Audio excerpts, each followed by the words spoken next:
வாழ்க ஞானவள்ளல். உங்கள் ஜாதகத்தில் ராகு சுக்கிரன் பிளேஸ்மெண்ட் ஆயிருக்குன்னா இது ஒரு அமைப்பான ஒரு ஃபங்க்ஷன். உங்கள் ஜாதகத்தில் இது எப்படி ஃபங்க்ஷன் ஆகும்னா, மனுஷனோட மல்டிபிள் ரிலேஷன்ஷிப் நீங்கள் பார்க்கலாம். பார்க்குறதுக்கு சாதுரியமாக பேசுவான். எப்படி சாதுரியமான நீங்கள் கண்டுபிடிக்க முடியாது. சிவாஜி கணேசன் எப்படி பாசமலரில் பேசுகிறாரு அந்த மாதிரி பேசுவான். ஆனால் அவளையும் ஆள் பகடசாலியாக இருப்பான், சகுனியாக இருப்பான். எந்த விஷயத்தில்?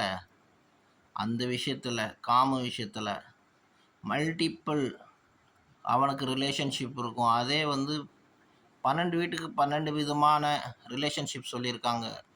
பட் அந்த ரிலேஷன்ஷிப் எல்லாமே நான் சொல்ல முடியாது.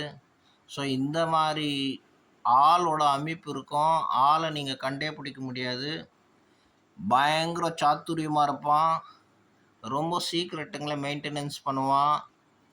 சிரிக்கிறது பார்த்தீங்கன்னா சத்தம் கூட வராது, அது மாதிரி சிரிப்பான். அவனே தானாகவே அனுபவிப்பான். அந்த சிரிப்பை காட்ட மாட்டான். மற்றவங்களை சிரித்தாங்கன்னா அவங்க சிரிப்பு மற்றவனையும் சிரிக்க வைக்கும். அந்த மாதிரி சிரிப்பு இருக்காது, அவன் மட்டும் சிரிப்பான். ஆனால் அவங்களுக்கு தெரியாது. இதுதான் அவங்ககிட்ட இருக்கிற ஒரு பியூட்டி. ஸோ இந்த மாதிரி ராகுவும் சுக்கிரனும் சேர்ந்துருந்தால் மல்டிபிள் ரிலேஷன்ஷிப் அண்ட் கேரக்டர் வைஸாக வேறு மாதிரி இருப்பாங்க. ஸோ இந்த மாதிரி ஆளுங்களை கண்டுபிடிக்கிறது ரொம்ப ரொம்ப கஷ்டம்.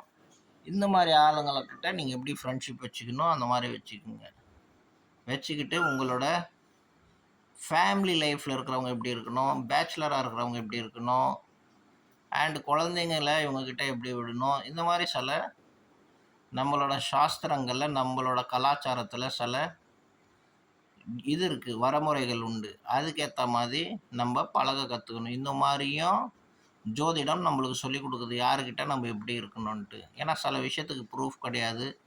அனுபவம் மூலியமாக அவனோட வாழ்க்கையை அவன் உணர்வான். வாழ்க ஞானவள்ளல்.